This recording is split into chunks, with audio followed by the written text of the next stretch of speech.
We last left you intrepid heroes, maybe? I don't know if y'all can be considered heroes just yet. Murderous hobos. Fair enough. That's fun. Y'all haven't really murdered anything just yet, as far as many of you know. Eldon might be questionable because you fought in the war. True.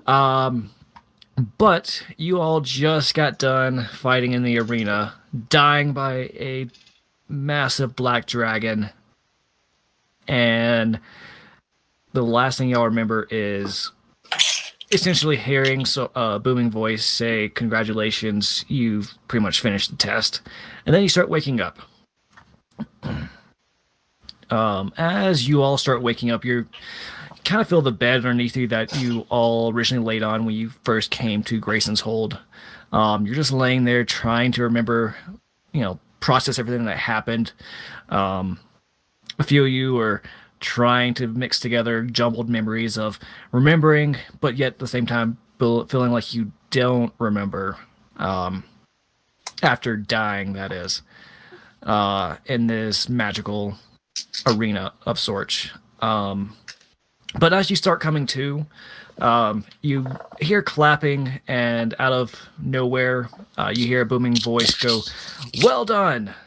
You make your families proud this day." Y'all kind of a little startled. You look over and you see a large hulking man flexing muscles that some of you were questioning are those real? Like this guy is like, imagine Arnold Schwarzenegger back in the day. Oh God! Or Andre the Giant, but Arnold Schwarzenegger defying us. You look over and it's just a big man just standing with his arms raised, in a flexing position, just yells, "Man! This amazing display of teamwork and strength has inspired me.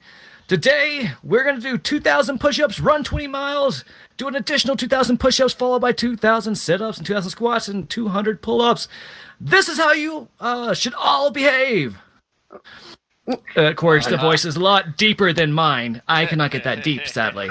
I lean to Eldon and say, "Is this guy for real?" Do we actually have? No, he's talking to his own men. You get the feeling he's talking to his men. As you're being said, as he starts going on about all of this, you start seeing a massive bright light shining behind him. I need everyone to just quickly roll a Constitution or a Wisdom saving throw. Oh boy. Okay. Just real quick, my rainbow D20 went, but I've got the multi. Oh, that's a 19 and a 19. Yeah. Okay. Oh well, the modifier is the same for both. That's an 8, my friend. All right. No, don't worry, Gothy. I got a 3 minus 1, I think. Good job. All right. So those I'm gonna say Gothy, or should we say Oscar and Onai. As you're just enthralled by this man. Like you don't know what to make of him. You're just staring directly at him, and then the next thing you know, this flare of light comes in, and you're kind of just blinded for a second. You're still dumbfounded by what you're seeing. Did I just see God? Maybe.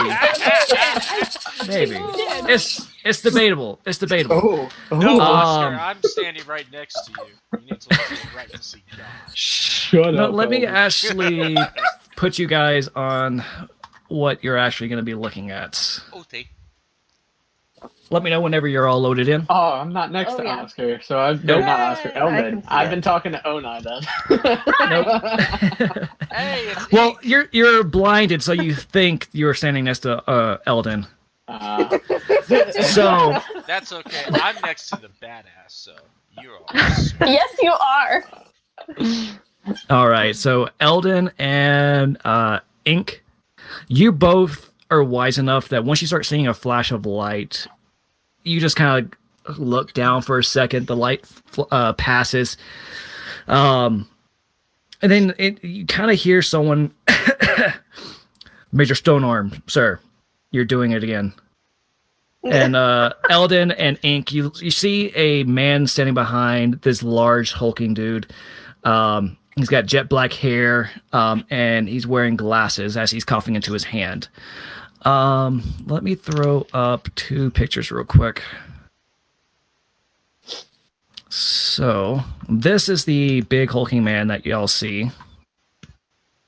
Oscar has a secret gadget he's been holding. It's the solar eclipse glasses. So he should be fine. And this is the gentleman standing behind him. I didn't get those pictures, my man. Oh, y'all didn't? I didn't either. All right, all players, save, edit. Oh, if you guys go, you can kind of see it if you guys go under the character sheet. Oh, there it is. Go. Yeah. There. Okay. Everyone. All right. So, with these two kind of standing in the room between you guys, you see them standing in front of this giant. Oh. All right. Can y'all hear me? Yep. Oh yeah. All right. So you see these two standing. The large man. You kind of heard the guy behind him say, called him Major Stonearm. He's standing in front of this large crystal ball being held up by a pedestal. But after the man with the black hair coughs and informs the major that he's kind of going out there again, you see a sudden flash realization across the major's face. He stops his display of strength and glory to address all of you in the room. Kind of ashamed slightly or embarrassed. Yes. Thank you, Captain Everlight. I lose control of myself in the heat of the moment. He turns to you all and says, "Pardon me. My name is Major Alexei Stonearm, the commander of Grayson Hold and major in the Timorian military and defender of the breach. It's my duty to make sure both the Kingdom of Revni and the Kadorian Dominion remain safe should either fall to any dark evil or radical shift in power. I would like to apologize for making you all fight in the arena before allowing you to pass through the breach. With the recent past that we...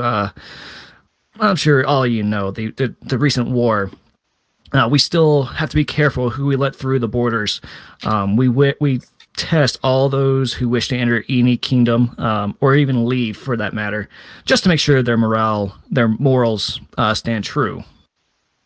The major then goes on to explain that the arena was not, as you can mostly figure it out, was not a physical place, and that all the fighting took place in a magical realm of sorts, sort of like a virtual reality, like Sword Art Online or like a dreamscape, essentially. Yeah. Inception. Exactly. We have to go deeper. Yes. Oscar, how do you know about Inception? I'm confused. You don't speak that much of a well. It's as an old folk tale of the Goliath of his tribe. It's essentially a rite of passage. They call it Inception. It's a travel through the dreamscape. You owe the DM a sip of alcohol because you just saved your butt. All right. So, the major kind of explains that the dream fighting is controlled by a small collection of wizards from the military, and the magical artifact that he stands in front of them. It's usually used to train new recruits, to kind of teach team building exercises, and to kind of, instead of having everyone go through boot camp, essentially, they go through this thing to break them down and build them up mentally. So it's like they can put them up against impeccable odds, something that they cannot win, and kind of humble them and make them realize that they are nothing in the grand scheme of things. The major then keeps going on and says, "Please take time and rest. Your companions from your caravan are either finishing up their own test or already double checking your cargo in the main courtyard downstairs. Now, if you'll excuse me, the captain and I need to leave and check on the other test. And for now, Warrant Officer Hohenheim is going to act as your guide while you're here. But feel free. But I feel that none of the other test will be as exciting as your own, sadly. If you ever get bored of being caravan guards, you will always be welcome to enlist in the Temurian military. We would love to have such strong recruits. With that, the major kind of does an about face and leaves before any of you can get a word out. Damn it. So you're all kind of slightly stunned by what happened. It's like it came in like a wrecking ball, essentially. I had so many questions. Whatever will we do now? Were they good questions? Well, the major did say that he's leaving you in the hands of Warrant Officer Hohenheim. Oh, Oh, shit. So you see, you kind of just as Oscar kind of say, "Man, I had questions." You see this little halfling jump on the desk, say, "Questions? I can answer questions. What do you got?" Oh, I got. Okay. Now this will be awkward. Why doesn't that man wear his sleeves? I don't understand this. The warrant officer, Hohenheim, he kind of scratches his head a little bit. And it's like, yeah, about the major. Don't worry about him too much. He comes from a very long lines of muscle wizards. They are casters that are not your typical. Where if you think of most of casters, they don't work out, they don't train as hard physically. This family, they are all about a show of faith. They used to be warriors that somehow crossed lines with a draconic bloodline of some sorts. So they all have some sort of innate ability. So don't mind him. He's eccentric, but trust me, you never want to anger him because he will wipe the floor with all of us in this castle. Got it. So don't ask him about the sleeves. Yes. If you do, he'll rip off the rest of his clothes and start flexing with you. I don't want that. oh boy. And I just for the rest of you, this officer, he's extremely short. He looks like a halfling, but he's much shorter than normal halflings are. Eldon picks up Onai by the back of her shirt, sets her next to this guy, and compares their height. Using his hand, he goes up and back and forth between their heads, trying to figure this out. You see your hand drop down a good foot or two, or maybe three between Onai and the warrant officer, and you kind of see him just staring at you with death. And he's like, "What are you doing?" I got an approval, then step back. Okay, you step. So I know I'm short, but why? Don't worry, Edward. I love you.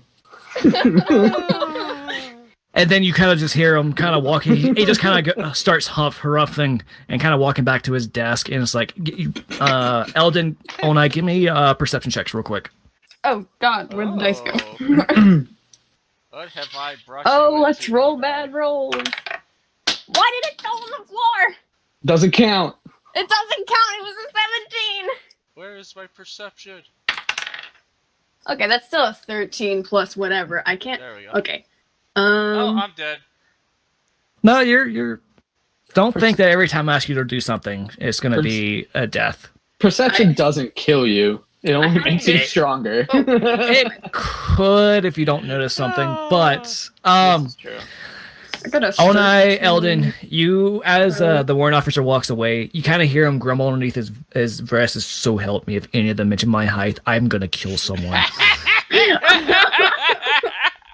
Oh, I'm glad I broke that one. What you guys laughing at? Nothing. Oscar, And so go back off. he goes back over to his desk and he sits down.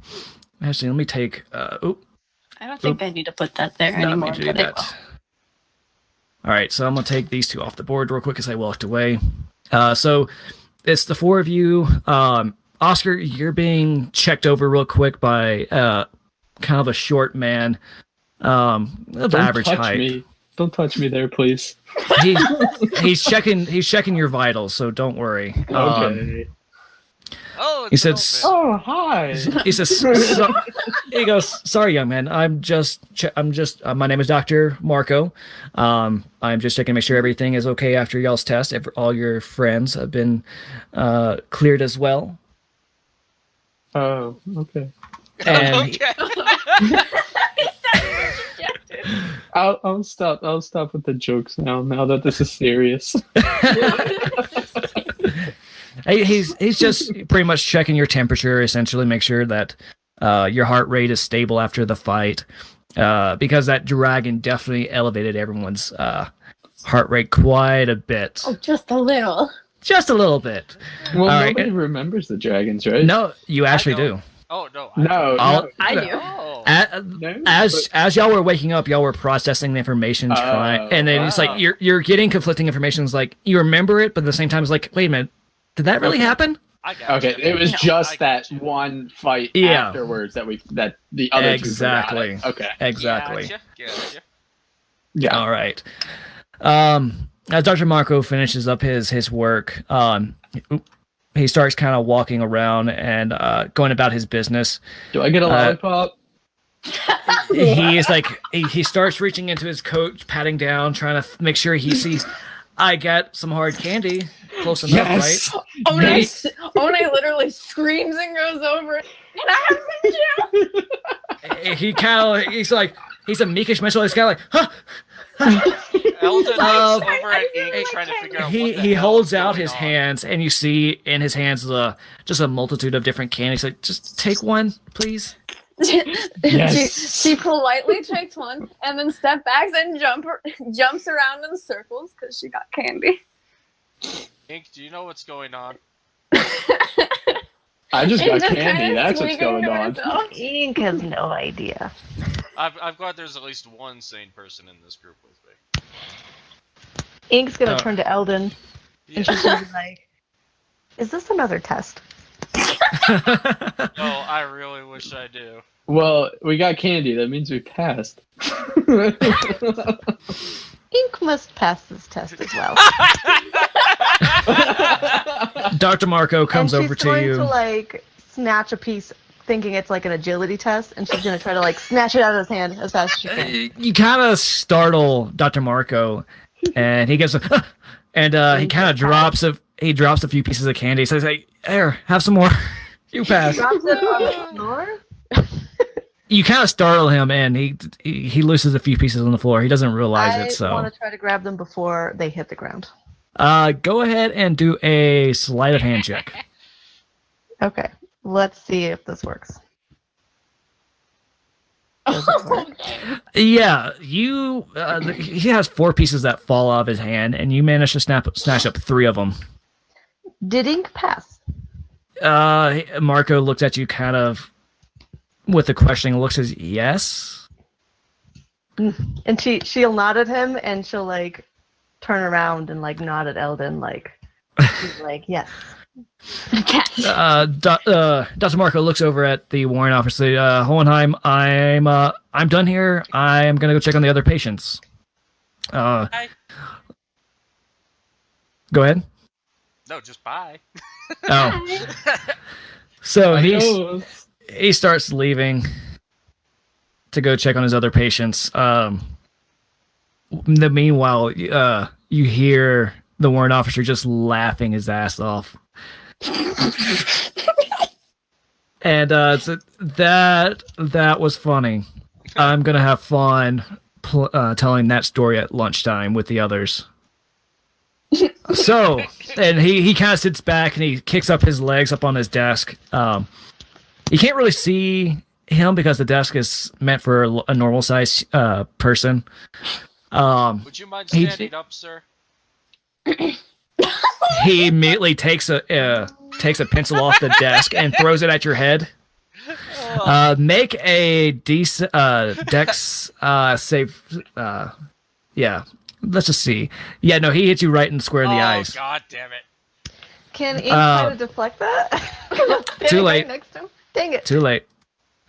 Elden I nods said- with That's approval. He's like, what did you say about my height? Elden No, I'm nods not a with pipsqueak. No, I called you small. And he throws one at you as well. Make a dex save.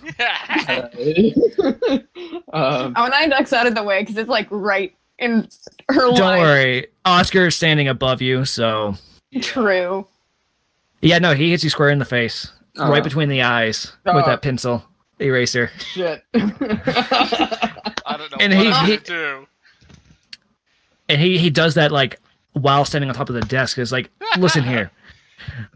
I'm still taller than you. This time he's like, Uh-oh. I'm not going to take this kind of insolence from you. Uh-oh. And he comes over Insolent? to you, and he jumps on the bed and then jumps at you. Dude, I'm Yeah. sitting here. I'm still as tall as you. Oh my god. Our That was ogre, so mean. our warlock's And an idiot. He's going to jump on top of you, Oscar, and just kind of grab you by the scruff of your shirt and just get in your face. While you're just sitting there, Okay. he's about the Can I- height of your torso. Can I roll a strength check to see if I can pick him up and just No. hold him out of arm's No, reach? no. Eldon wants to Ah! do something first. Eldon wants Hold to on, get a hold on. flask No, out of his Eldon- bag Hold and on, gives hold it on. to him. Wait, what was that? I want to get a flask and give it to Oscar so he calms down. You're across the room, and this little halfling is much quicker than you were. All right. Am I able to roll a strength check and see if I can pick Yeah. him up? All right. Yeah, go ahead. See, first roll a, let's say a athletics check, just to see if you're able to maneuver your hands over to get him. Ink's gonna move closer for a better look. Oh, ow. All right. What did we say? Athletics? Yeah. Okay. That's a 14 plus 1, my friend. All right. That's going to be contested by his. That's a 15 plus 3. Fuck. He manages to, as you reach out, he manages to duck underneath your arms and puts his legs on top of your thighs and just grabs you by your shirt collar and just looks at you. He's like, listen here, big guy. I've taken down giants 3 times your size. I will not have my stature patronized here. David And- and Goliath story told over again. Pretty much. Kind of satisfied that he said his piece, he hops down and he stands in between the beds and is like, all right, any other questions for me? Otherwise, I think we're done here. I'm going to take you guys outside. Nope. Please. All right. Oop. So he's going to start walking away, and the rest of you are free to follow. Yes. Okay. Let me see if I got anything I wanted to show you real quick. Is Eldon checking desk or something? Eldon is looking at the desk trying to figure shit Uh, out. You just see notes. You see a couple of doodles on some paper, some medical books that you believe probably belong to Dr. Marco. You see a few like Oops. you see just a few like odds and ends, some papers, an inkwell and a quill and a pencil. Nothing of major importance really. It's just standard. Does standard- it have drawers? I take the ink quill as a present for ink. Oh. Make a sleight of hand check real quick. Yes, let's see how that plays out. While he's doing that, I would like to talk to the guy too, just so you know. No, you as you're starting to pocket it, the warrant officer say, "Put that back. That does not belong to you." Okay. And then I Uh, sheepishly walk over. I grab my bed and start walking with it. You hear the halfling sigh heavily, and he goes, "What are you doing with the bed? I can sleep wherever I want. You I'll fit it in my literally pocket." came in with a caravan that has tents and bedrolls. Oh right. You don't." And besides that, Oh, right. That's right. All right, I'm coming. Onai walks over to him and she's like, I apologize. At least really- one of you is sensible.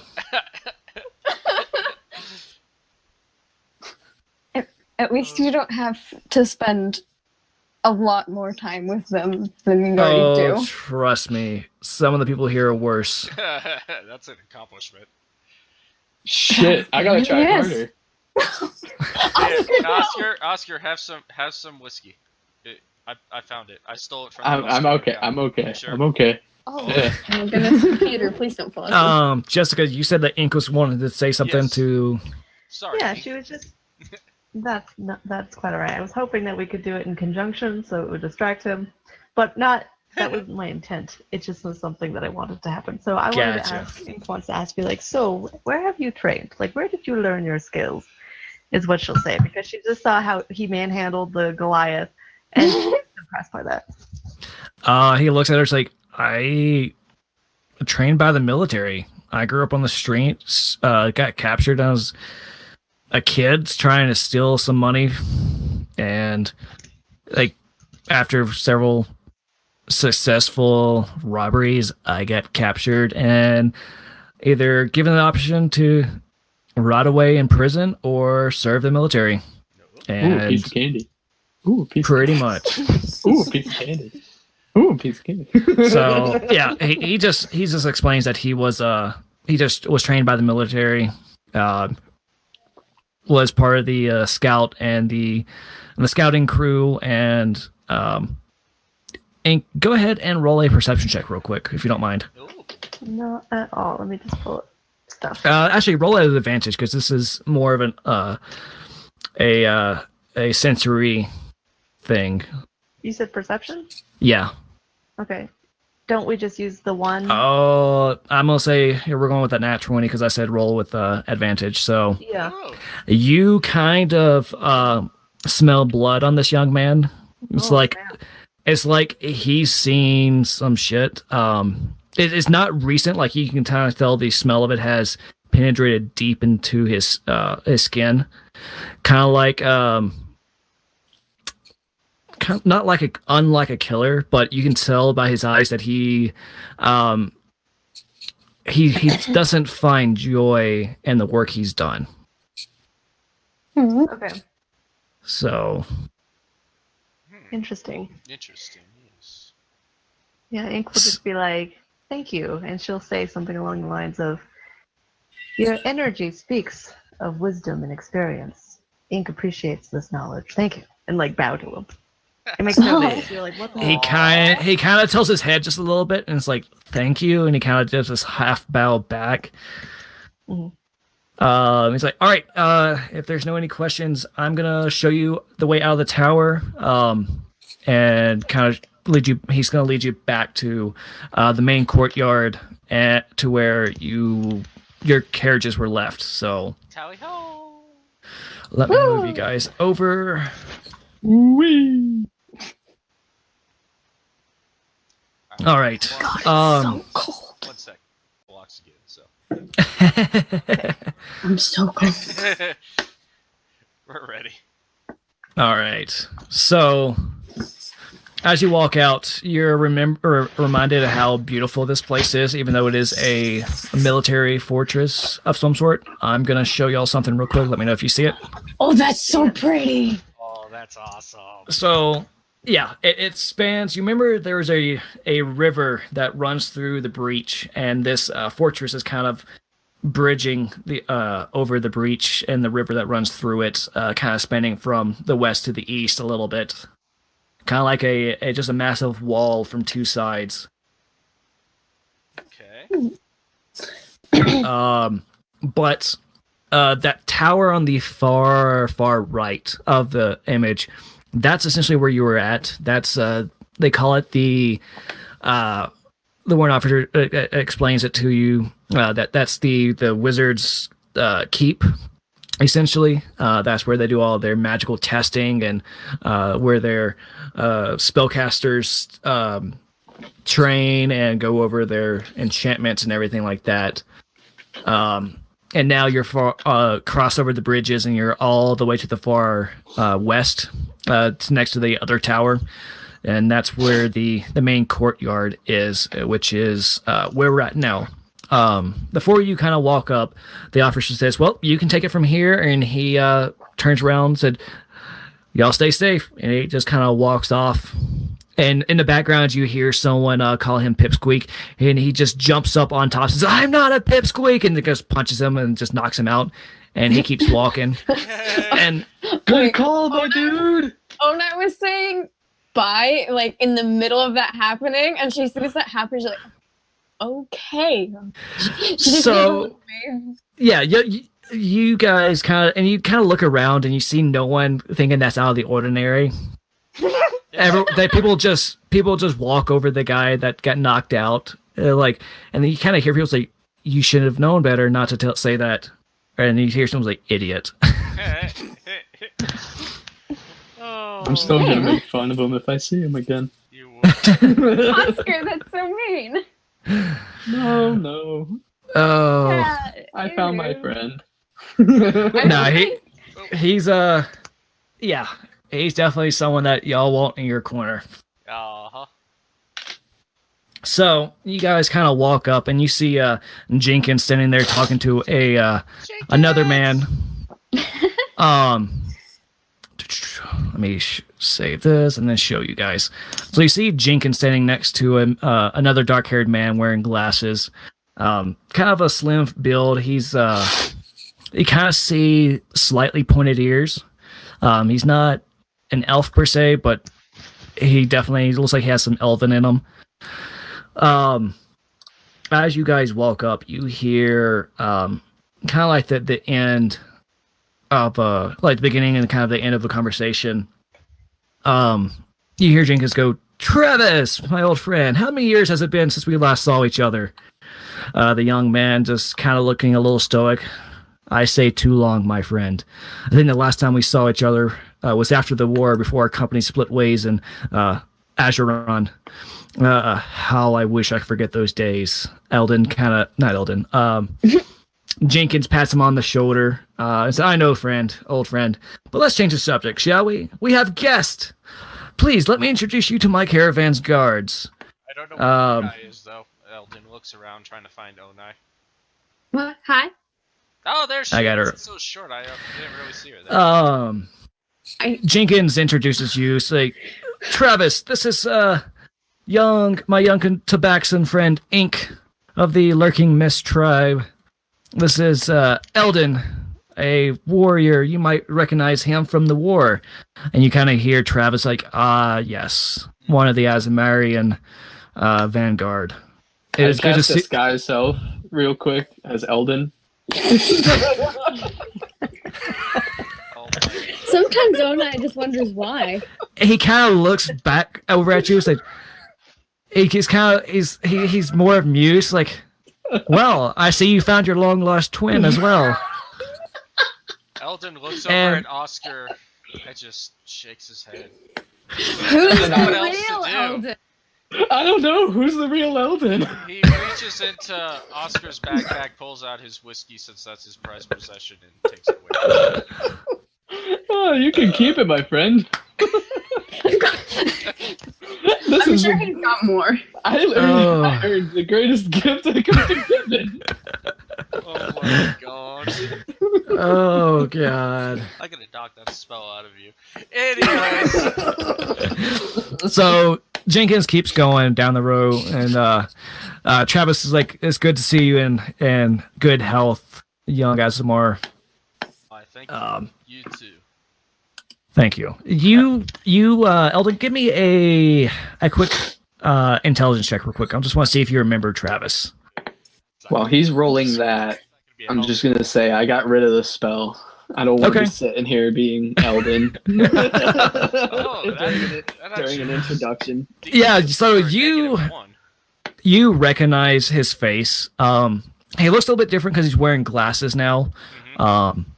It doesn't change much. He's wearing, you recognize him as one of the wizards that, not wizards, one of the sorcerers that were kind of fighting along with your group You distinctly remember him being primarily a fire and lightning caster.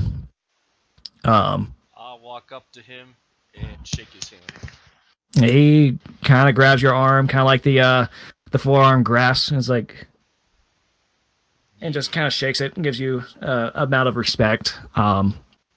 Jenkins just kind of laughs a little bit and says, "Oscar, you never cease to amaze me, my big friend." Travis, I give him the heart sign with my hands. you kind of see him blush a little bit. I wink. Oscar has developed into a bad mood. Jenkins and last but not least, this is Miss Onai. Travis, do you remember that traveling bard group from several years ago, Featherfall? Travis kind of sits there and scratches his head a little bit. It's like, I think so. I'm not a big fan of music, sadly. Say, well, this is the daughter of one of the main composers of the group. She's traveling after her father's recent passing. Travis kind of looks over at you a little bit and kind of nods his head at you. He's like, "My condolences, my dear." Thank you. And the group, Jenkins kind of was like, "And this is Graham, one of my oldest friends and our war buddy." And Jenkins kind of just pulls Travis to a massive hug, and you hear Travis trying to push him, like, Jenkins, and then Jenkins is not listening. He just does not care. And I was just like giggling at this. It's Oscar gives a hug back. Oscar makes it a group hug. Travis is just, best thing any of you know, you kind of feel a little heat coming off of Travis. Eldon's good over here. And joining the That was group. fun, but Jenkins laughs and it's like, simmer down, Travis, simmer down. 2 is a couple, 3 is a group. I'll back up. All right. Travis says, let's say, "Well, I'm glad to see all of you passed your test. Your cargo is still being checked right now just to make sure everything is good." Oh shit! Were we supposed to bring 3-ounce bottles on? Like no larger than 3-ounce bottles? Like... Travis looks at you very confusedly. That is a no. And it's like, "Jenkins, you always hire the strangest lot." Really? He wants to know more about these 2-ounce bottles or 3-ounce bottles. Why do you think Eldon moved over to Oscar? He's actually confused. Eldon's like, "What the hell are you talking about?" Because he thinks it has to do with alcohol. So he's gay. Jenkins, technically, it does. I can't believe. Jenkins is just kind of laughing. It's like, "Oscar, please don't tell me that's a joke from your patron." I haven't talked to the guy in a while. Yeah, they usually don't reach out until they absolutely need something, so that's probably a good thing. Cool, fuck that guy. And just like that, Oscar's powers are gone. I guess you're no longer a warlock, bud. It's nice having you in this campaign. You can't turn into Oscar, you actually, Eldon, Onai, Inc. Give me a quick perception check, real quick. Oh dear. Perception. Sweet. I don't have to roll shit because I'm 6 joking. plus 1, so that's a 7. I actually did something. Did it go in the chat? Did it? Not yet. Okay. Then I didn't click it. 7. No. Jesus okay. Christ. I don't know what. So, Ink and Jason, you notice for a brief second that Oscar's face turns into a cloud makeup before disappearing suddenly. Eldon loses his shit, which is unusual, and starts laughing on the ground. Onai scoots away from Eldon and is really confused because he's this big stoic guy and he's dying laughing right now. And she looks really concerned. Ink, you're slightly confused because you don't know what a clown is. Onai's considering casting a healing spell on Eldon. She's seriously confused. And Jenkins just gives Oscar a slight smirk, and he's like, you know, the patrons, if they have very few warlocks, they usually pay slightly attention to you, so I would be nicer in the future. Oh, I love the guy. Again, at this point, I want everyone to give me another perception check. Come on, give me a good one. Give me a good one. Nobody's gonna see it. Laugh if Onai doesn't Nobody's gonna see it. Oh, it's a 10 plus 1. Damn it! That's it. I don't. All right. So Ink, Onai, and Eldon. Mm-hmm. You all see hearts floating above Oscar. Aw. This is some Eldon trippy can't shit. breathe. Eldon is just fucking dying. Onai's never seen this before, and she's really confused, and she's wondering if someone cast a spell on him or something. She's like, does this happen normally? Why? Oscar, you have no idea what they're talking about. I stand up, I put my hand on his shoulder, and I say, it's okay, bud. We're here if you need anything. Don't touch me. You still stole my whiskey. Here, you can have it back, man. Here you go. Here's your whiskey. Yes. Thank you. We go. Onai asked Eldon if he's sick. Do we need to have Dr. Marco come back? No. I think I'm good. I can cast the healing spell. I swear. Are you it must okay? have been some of that whiskey of Oscar's. I must not have handled it so well. Travis is like, you two probably should lay off the alcohol for now. Onai tells me it's impossible. I'm You fine. cannot take the flask away from them. It's morning, gentlemen. Save that shit quite literally for night. Hey, it's 5 o'clock somewhere, my dude. Onai just sighs. AM and PM. Look at that. Oh my god, we're all gonna die. Oh fuck. We're all gonna die. Alright. I feel like I'm not making this progress. I feel like I'm not making this progress at all. Let's let this progress. Oscar, behave. Oh. Travis just shakes his head with a slight smirk on his face. And before he starts saying something, you hear a raven's call in the background, and you see a woman approaching Travis and Jenkins. Doesn't quite near you, but she kind of waves Travis over. Hello. Oh, hey. And it's like Travis looks at you, and Jenkins is like, I do apologize. Lieutenant Blackhawk is needing me for something, and he starts walking away. Does she need me for something? Heyo. Oscar. Anyways. Or not Oscar. Eldon, no. Oscar also no. Oscar doesn't have pupils, so nobody can tell what he's really looking at. This is true. I've drawn Oscar before, and it's really hard to know what the heck he's looking at. There's no indication. I have like genetic sunglasses, guys. This is awesome. Oh my god. I hit Eldon I tap Eldon with my elbow and just like nodded approval. Can you turn into Hurt Mark? This guy's self. Wait, how tall is she? What? Hold on, let me see. She is. We have stalled this story. She's about 5'8". Oh, She's a lot taller than me. yeah, but that's out of my foot range. I'll be like 6'7". Never mind. No, the worst part is I'll do it and she'll look at me and I know it. Oh my god. Screw it. Oscar's been a goofball this whole time. Disguise self. And next thing you know, You see a very tall, blonde-haired woman with like facial tattoos running down her.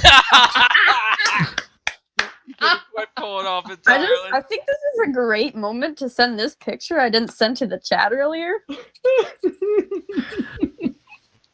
This is just pretend it's with the We have fucking that works. stalled this All right. story hard. I will, and now I'll take that disguise self off, and hopefully not stall anymore.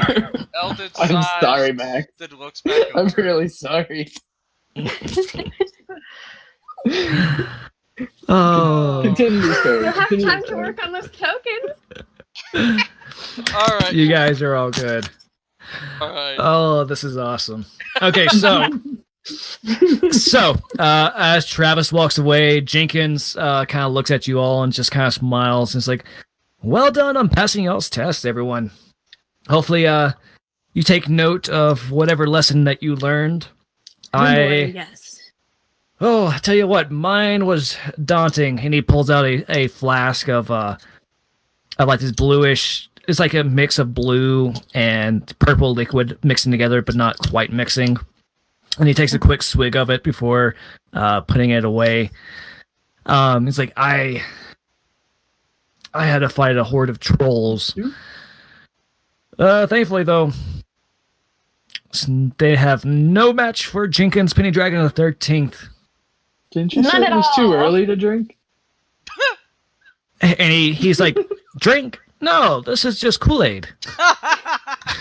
What's cool? Kool-Aid, I want some.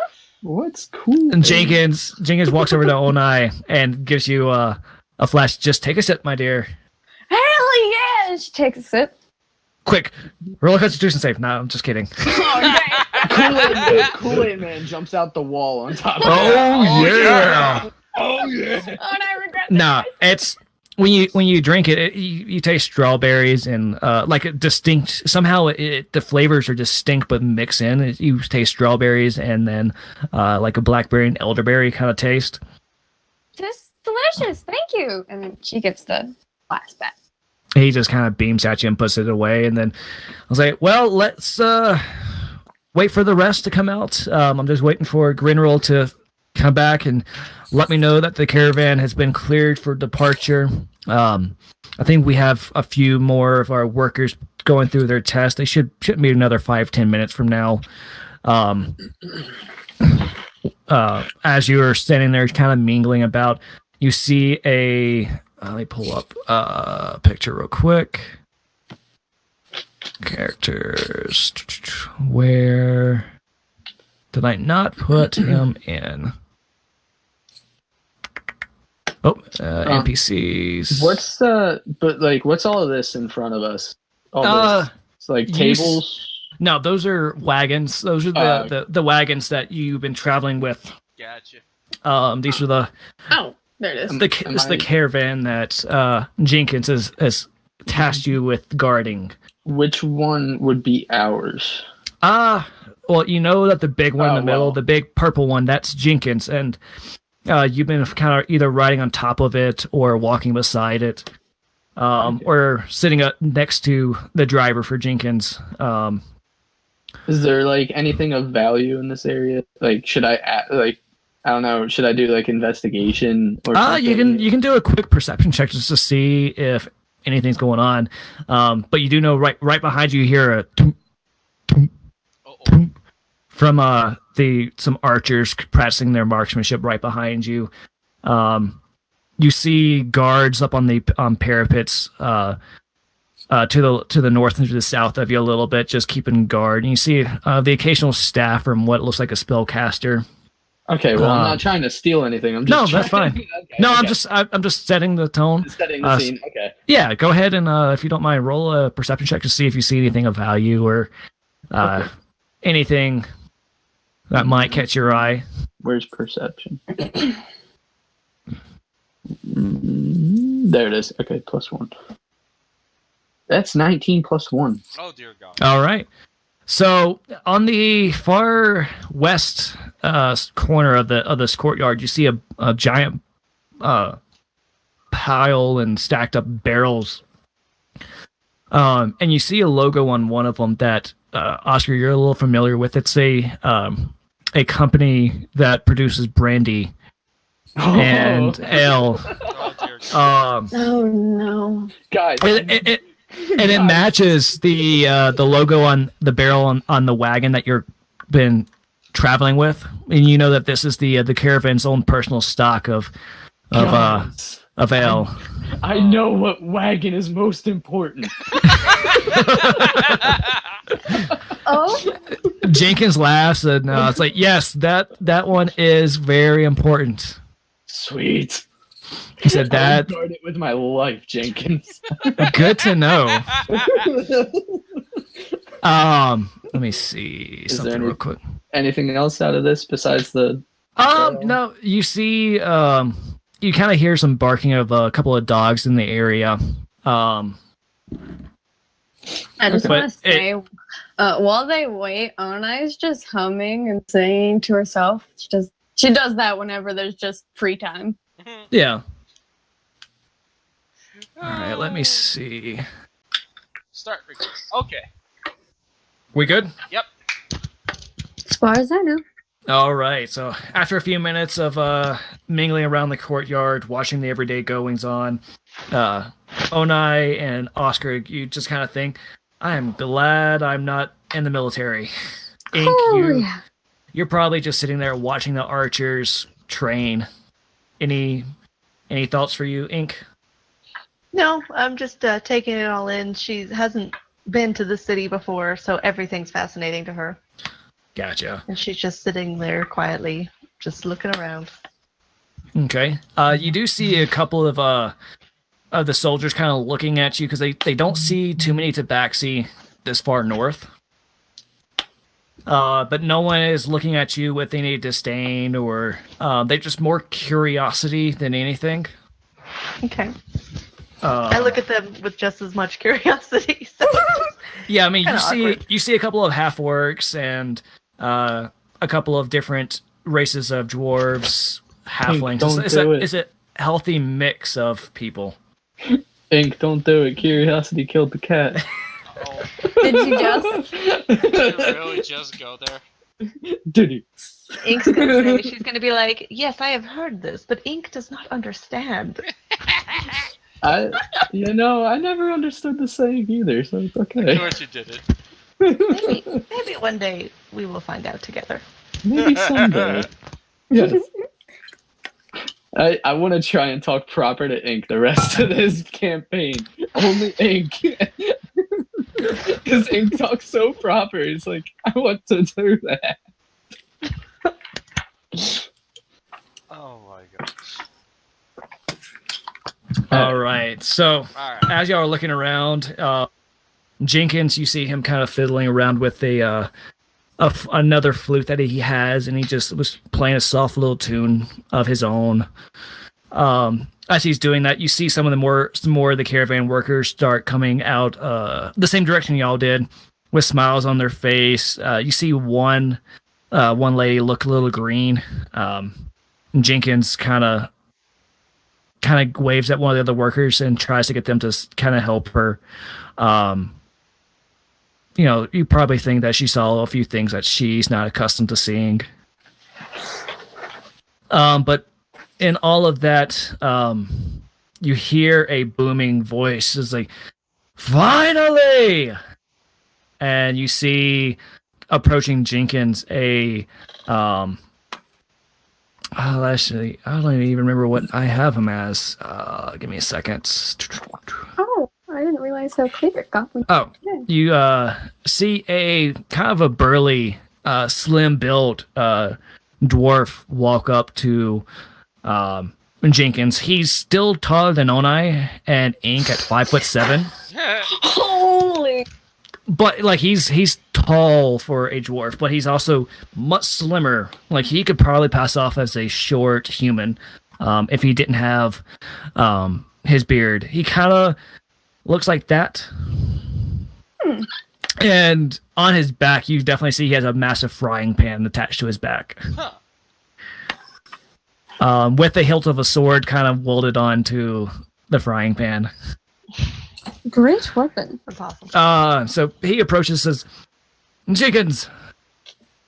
And Jenkins is like, what? Yes, Grinnell.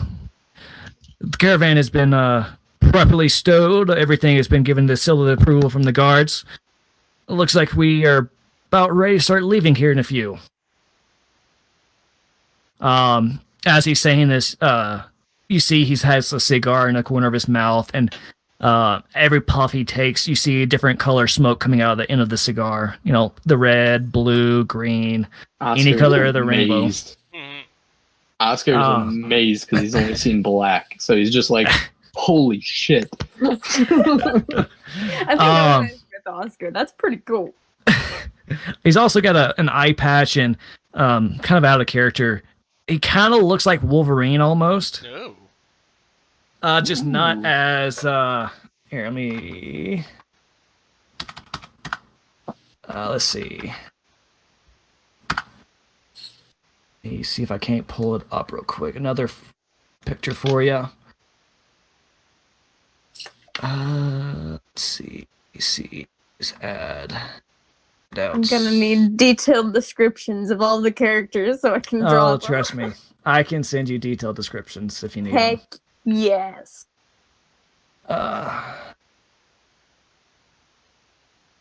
All players save. Show to players. Ooh. Ooh, that looks so cool. I love finding inspiration from other people's work. It's amazing. So, he kind of has a slight Scottish accent that I cannot replicate it. Okay. But him and Jenkins just kind of talk a little bit as the cigar keeps puffing different colored smoke. So cool. Jenkins is like, thank you, Grinrill. Let's start loading up and start rolling out. So you all start loading up on the wagons. Jenkins kind of goes to his wagon and hops up there and takes the reins. Does anybody want to sit with Jenkins or on top of the wagon? Or I sit next to Jenkins. Ona could sit with him if she really wanted to, since she's tiny. Yeah, so even though I can't get the icon over there, you sit over there. Grinroll is hopping over on with the ale because it's his own brew. Grinrill? Grinrill? Yes. May I try that sometime? Yeah, we have it every night, my Goliath friend. Oh. This is our personal stock. I brewed this specifically for us and the to be sold to the military. Sweet deal, my dude. Thank you. Not a problem. And he just kind of laughs and gives a massive chuckle because he's never seen someone who drinks as much as a dwarf before. I'll drink you under the table, my friend. Oh, trust me, this guy is maxed out in his constitution. Damn. Wait, I'm pretty high in constitution too. I think it might be. Maybe. Not really. All right. Charisma. Okay, maybe not. All right, give me just a second. I need to that background layer. Oop, do not want the. Okay, never mind then. That's not going to work how I want it to. But let's go back to option tokens. Okay. All right, so you guys start heading out. It's at this point it's about noon. You get probably. Let me actually take you back out to the map. Let's see. All right, so kind of give you a little perspective. Right now, you're at Grayson's Hold. It's going to take you, Jenkins just kind of lets you know that it's going to take you at least 2.5 days, especially from where you're at. And since you're getting a late start, you can't travel for the full 8 hours. You could, but you got to have time to set up camp for the night and make sure you find a good place. But you're able, go ahead. It's a 8-hour thing, you said? A normal full day's travel is about 8 hours. How long did we make it? Since it's about noon, you travel for about four hours or so. Oh, we're halfway there. Yeah, so you get about right here. You get just outside the breach a little bit, kind of up on a high trail, looking down over kind of like a plain area. And you see just this massive mountain in the distance, and a big lake.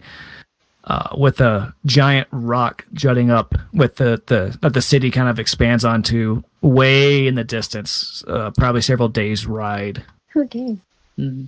A little bit closer, you see a settlement that is a little bit closer, and Jenkins kind of points, is like, "There's our destination. We still got at least another day and a half of travel.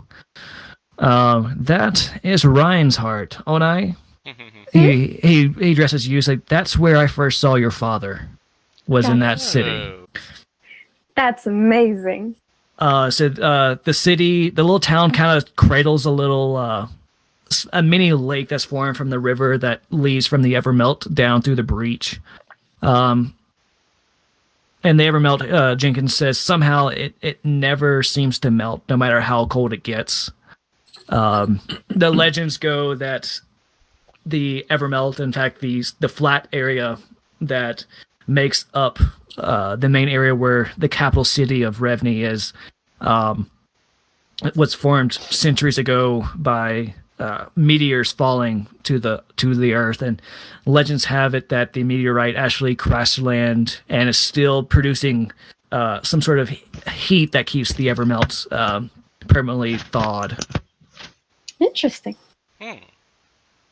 And then he kind of points towards the east a little bit, and just over this ridge right here, you can kind of see some hills like up in here. And he said, "And that, my friends, is the direction of where I spent most of my childhood before the war, at Clearborn Tower." It's not much to look at nowadays, ever since the accident that caused it to sink below the surface. Maybe one day we can restore it, but Master Walvis has made no intention of trying to raise it from its depths again. So you all set up camp for the night. Let's see. You know what? I actually found a picture of Jenkins's wagon from the outside that you guys might, at least some of you might, find interest in. All right.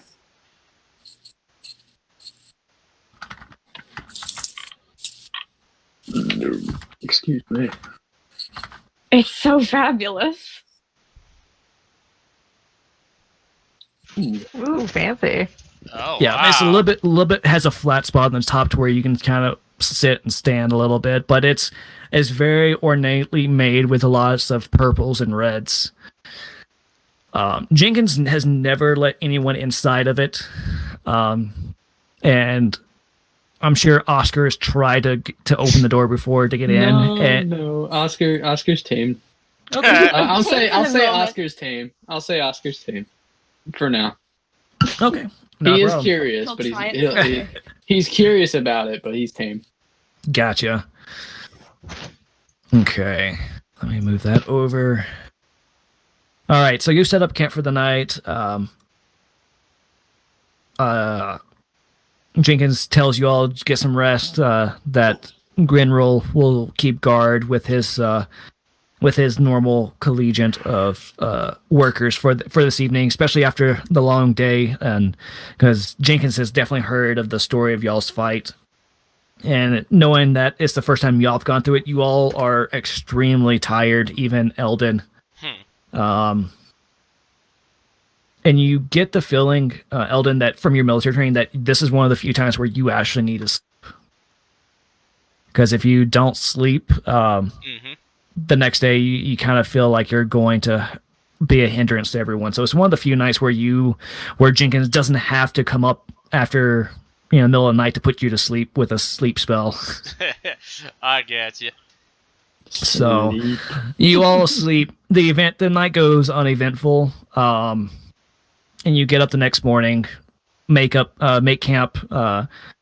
Grinroll has already cooked a big breakfast for everyone. Woo. Eldon, you're kind of amused that the weapon that the frying pot that he keeps on his back is the same frying pot that he cooked everything with, and you notice that it's well worn, but at the same time extremely clean. Interesting. And all of you have heard like little jest about Grinroll that he's not afraid to. He's been known to go into battle with that frying pan, wielding it like a club. That's amazing. Huh. So Whack people upside the head with a frying pan. That's awesome. You would. I So- totally would. So the scene is morning, right? Like we're all eating breakfast and such. Yep, you're eating breakfast. It's there's this light dew on the ground. The air is a little crisp, even though it's supposed to be summer and spring right now. It doesn't get too terribly hot here in the north. All right. I'm gonna sit next to Jenkins, I guess, at the camp.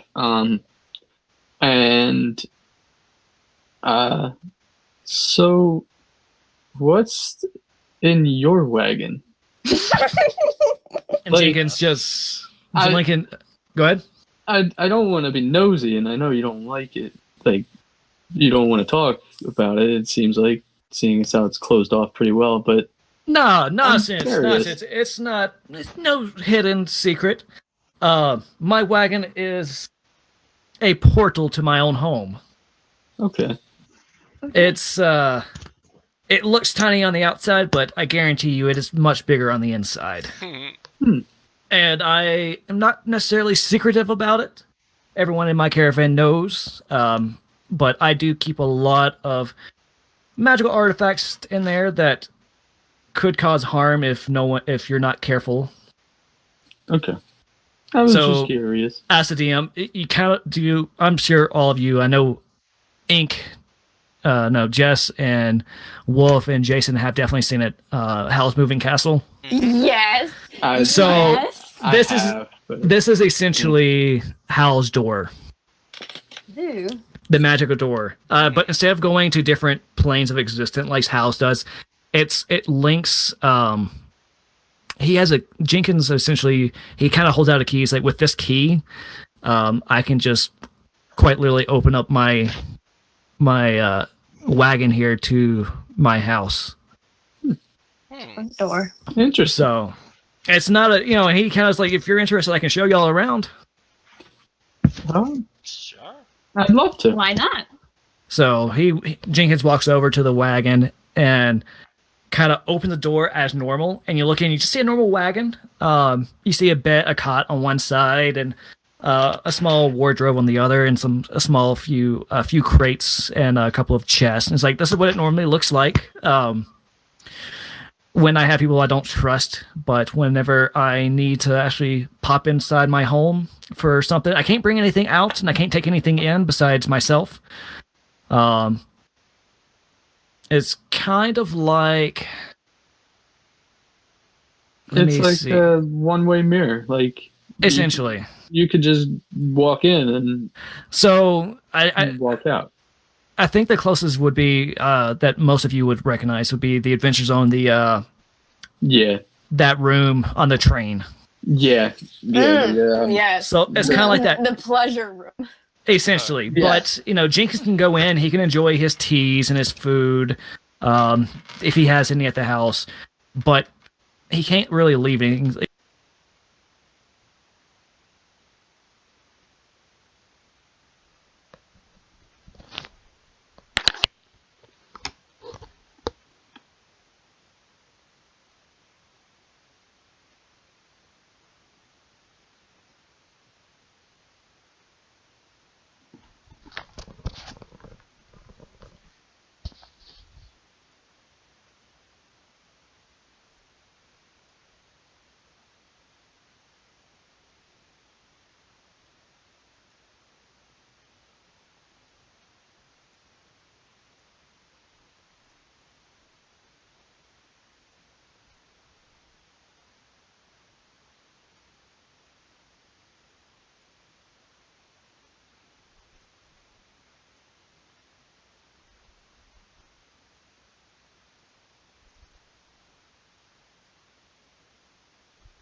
Yep.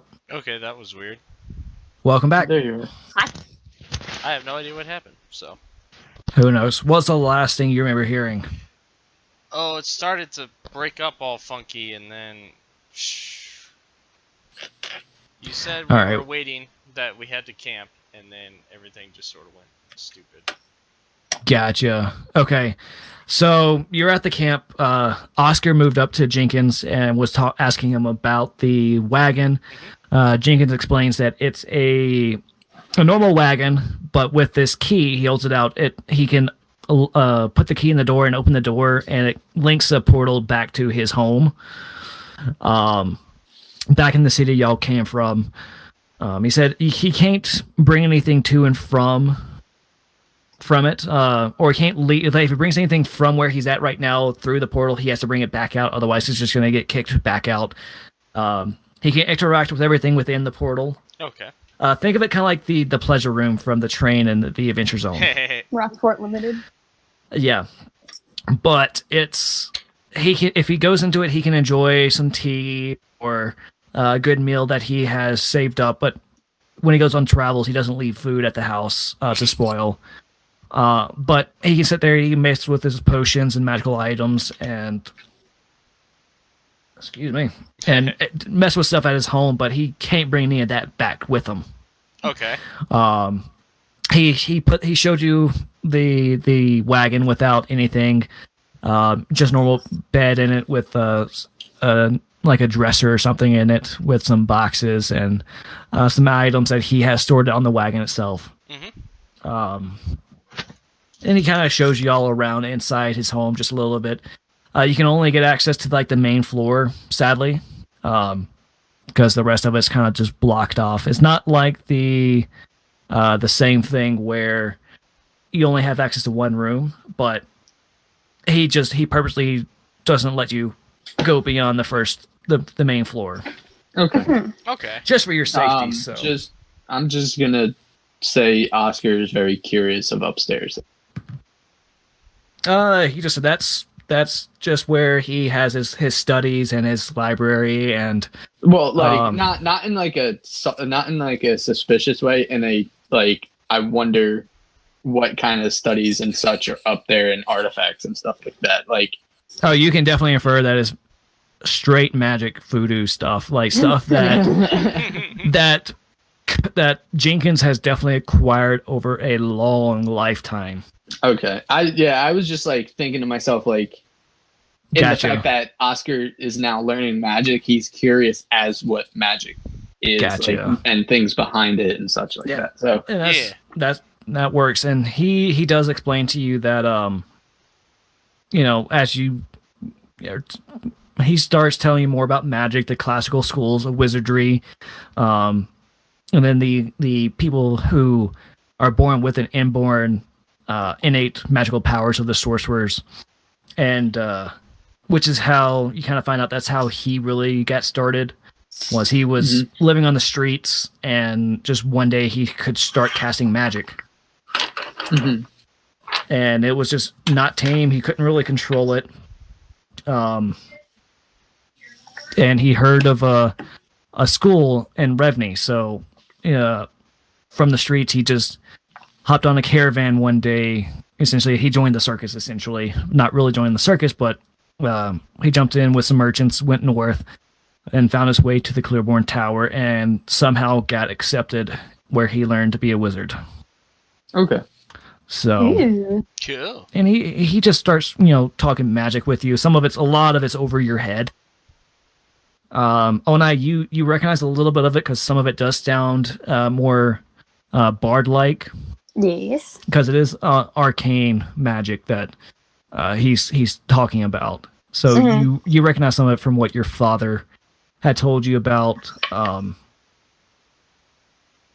And yeah, so with the tour gone, Jenkins ushers you all out of his home, locks it back up, checks to make sure the portal has been closed, and stows the key away.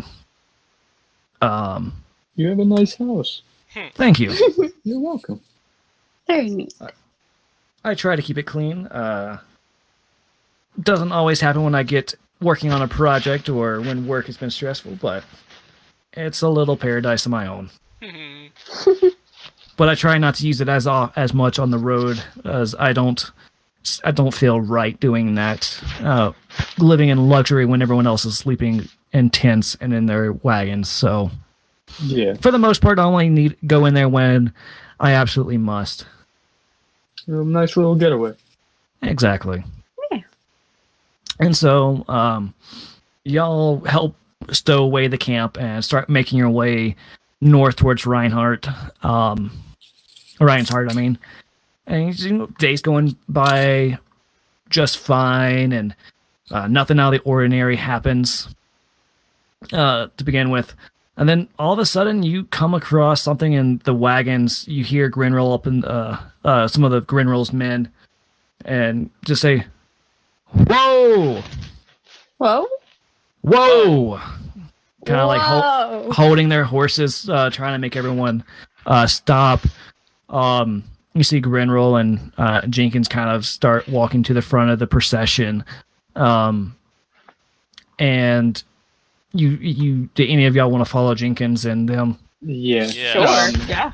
Oscar, like, I want to say, like, Oscar understands that kind of sound, so he's not frantic, but, like, instantly on, like, observation. Like, he's looking around. Yeah. No, you definitely look around. There's nothing really, like, you don't hear anyone really, like, giving out any kind of worriedness. It's just more like out of confusion, essentially. Okay. Okay, never mind. Let me actually pull y'all into the scene. As you get to the front, you see Jenkins just more curious than anything, because in the middle of the road, there's a random door. Just a random door.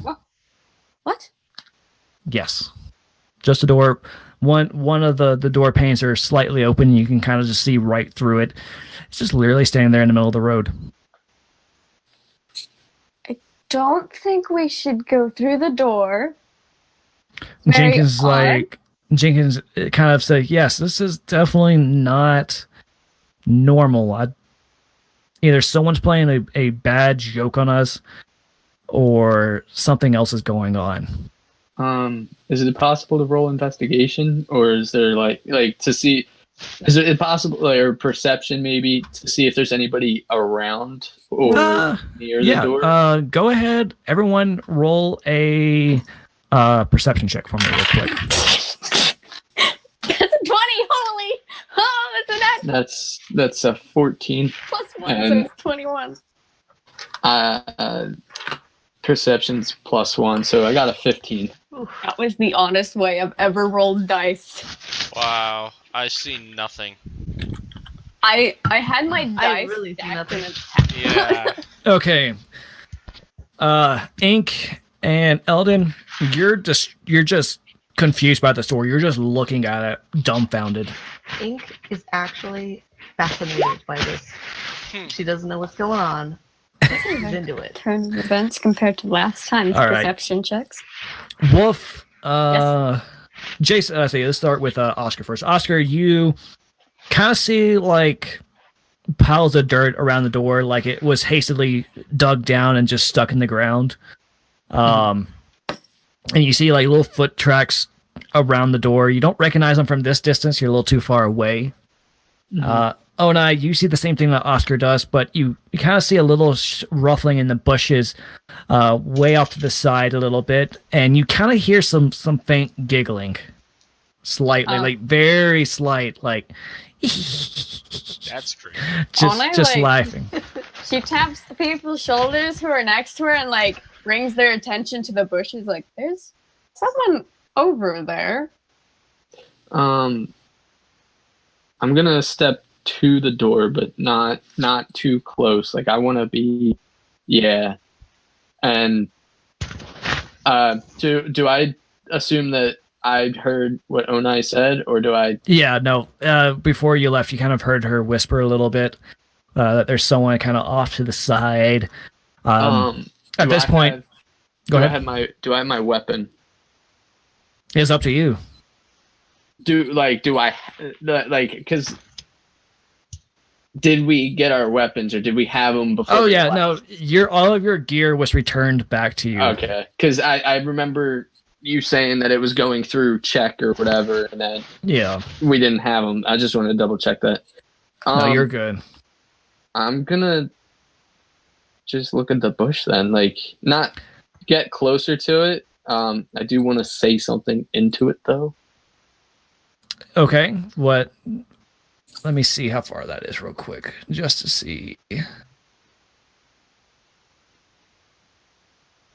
All right, so the door is like 15 feet, right? About 10 foot from you. Okay, and then the bushes? About 20, 25 feet. Okay. Who's in there? What are you doing? Like, you hear a little, and you hear a little ruffling, and you kind of hear, it's like, I don't think they saw us. I will blast the bushes right now if you don't reveal yourselves. And you hear like a little like panic voices. Let me see if I actually have a token for this. Hold on. if you don't, we got one and two. That's awesome. I motion Eldon. Okay. And out of the box bushes, you see a couple of small goblins. Like without any weapons, they look extremely, extremely young. And it's like, they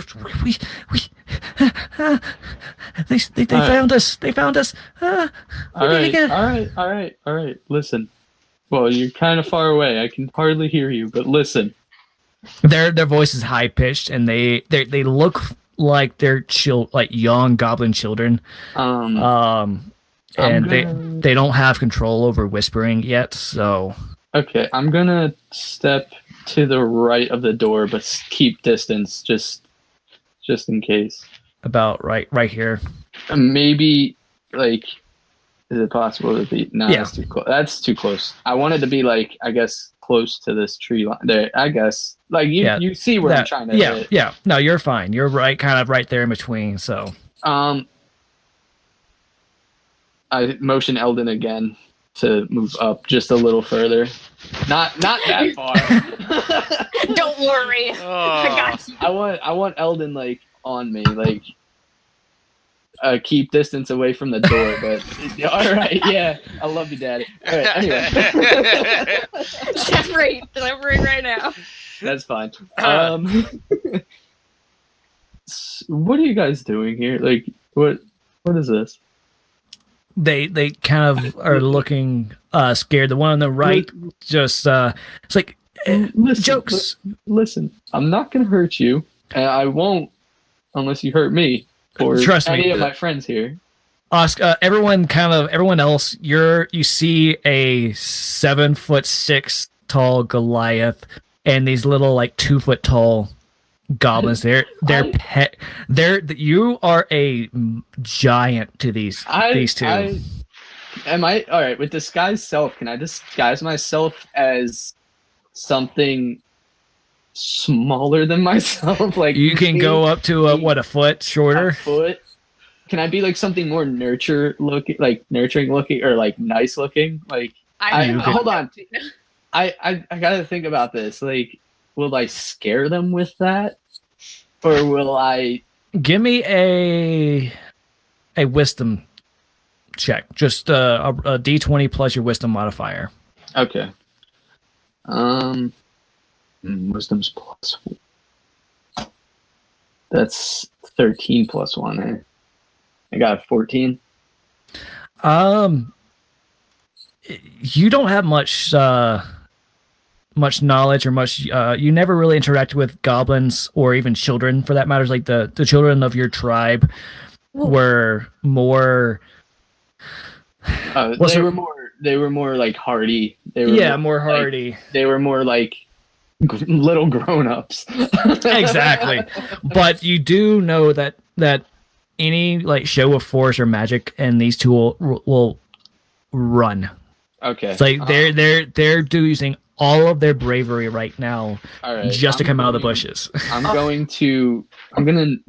kneel down I guess, to like be somewhat more eye level. So now you're 6'2".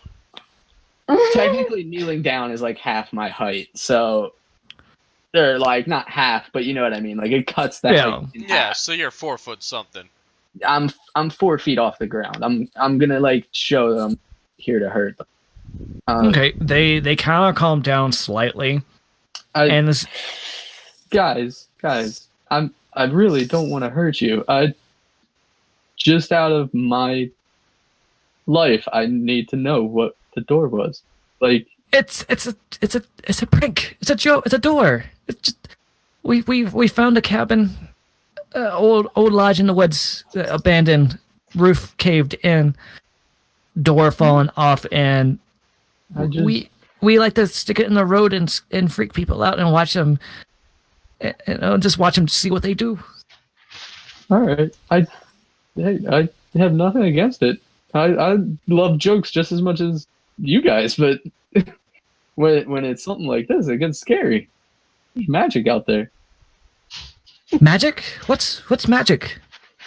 Oh, well, here. And now I disguise self as Eldon. The one on the left screams and runs. Runs through the bushes. This one takes a step. This one's taking a step back, and it's like, "What? What's this?" That's magic. That's magic, my friend. Onai goes up to them and is like, that's clearly terrifying them. Hold on, I cast.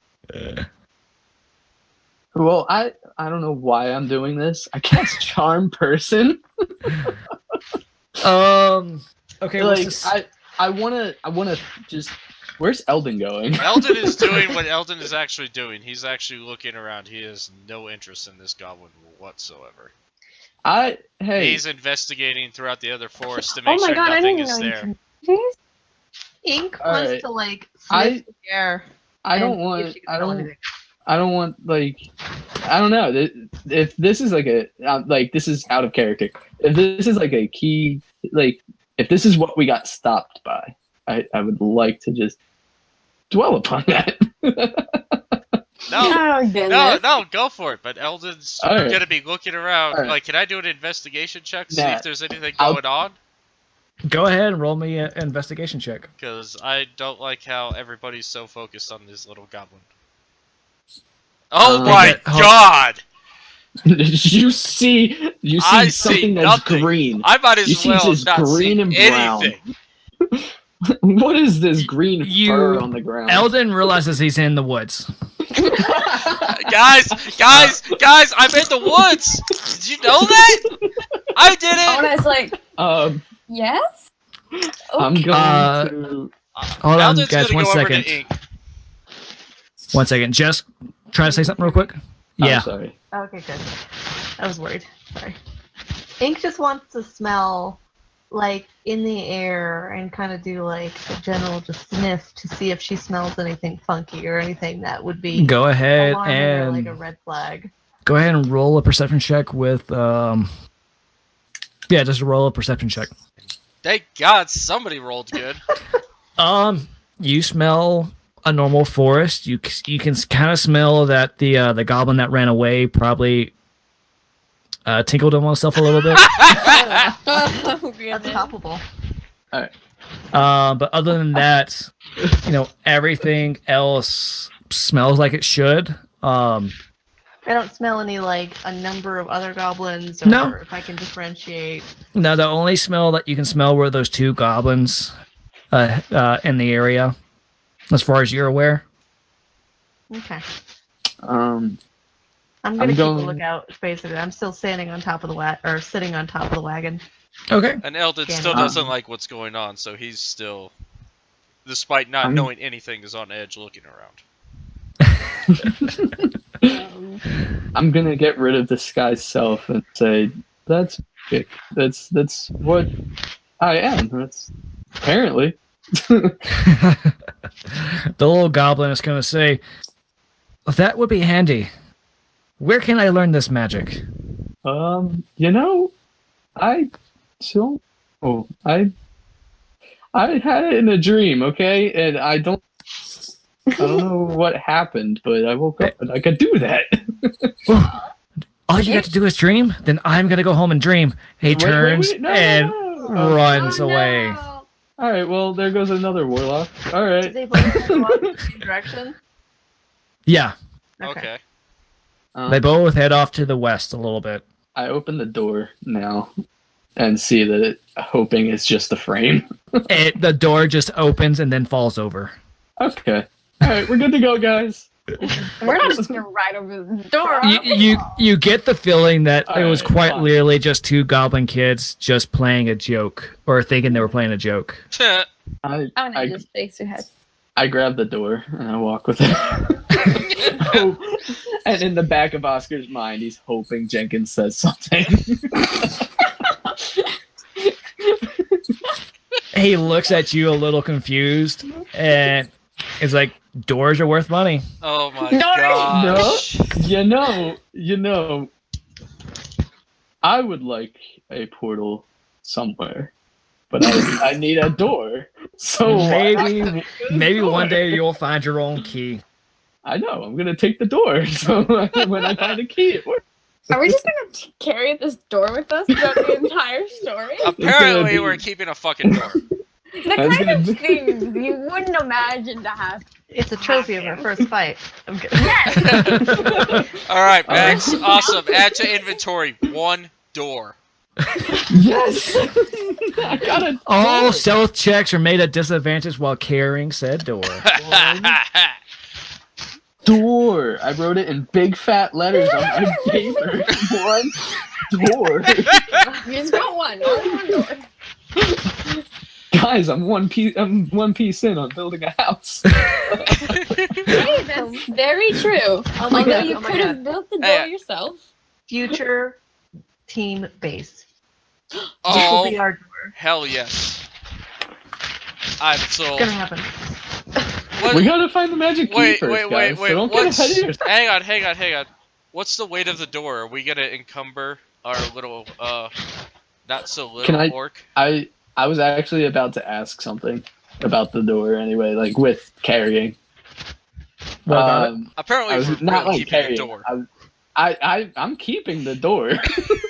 Because Oscar truly noticed how the goblins used it as a joke, and he himself really wants to use it as a full-blown joke. Oh boy. He says to Jenkins, "Am I able to store this in your non-home wagon?" You could throw it on one of the other wagons if you would like that has room on it. Cool. And I toss it on that wagon. And in the next 15 minutes, a fire arrow is going to come out and burn that wagon to the ground. I will save. I will save the door. I will take damage willingly to save the door. Eldon doesn't know Oscar well enough. Oh. So we have a door now. It's my door. So Oscar has the door now. I apologize. Ink, why do we have a door? I don't know what's... Ink, tell me what's going on. There must be some deeper meaning to it. Ink has not discovered yet. It's a joke, guys. It's a joke. You use it. It's also a door. It's also a door, but it's a joke. Please explain, joke. I'm- Is that magic? Is what Ink will say. Why indeed? Sometimes it could be. Is it like Jenkins' magic door where it will take you somewhere? Is that what joke is? I'll take it to the other side. What is Exactly. There you go. Where does the other side go? Oh. Wherever you want it to go. We're getting deep. Fascinating. The more doors, the more chance for no other places. We'll try this So, later. Ink wants to now- try later. Why Now have we we have spent so one much more- time on a fucking door? I took 5 minutes for a door. I'm taking the door now. We've gone too deep. We have to now. Apparently, We we're must go committed with the deeper. door. We must go deeper. now have a At this symbolic point, we door. know Max didn't expect this. It might as well be our mascot now. Our mascot is a fucking door. Hey, Can we nickname it Dory so that, like, if anything does happen to it, it'll have the syllables so we can be like, Dory! no, we have to. If the door is ever lost, we have to find Dory. Finding Dory. Oh! Oh my god. Right. Oh no. Oh, Max, now you gotta write your story with a door. Yep. Max, I told you I'm gonna take this story on routine. No, I'm okay with that. That's Sweet. funny.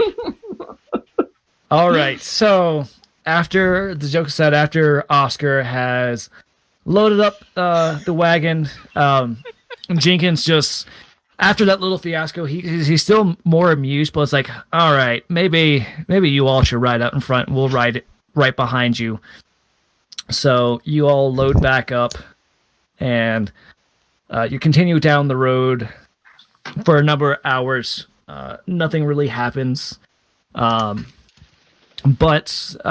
roughly, I say, right before y'all get ready to start pulling over, let me get you all to make a quick perception check.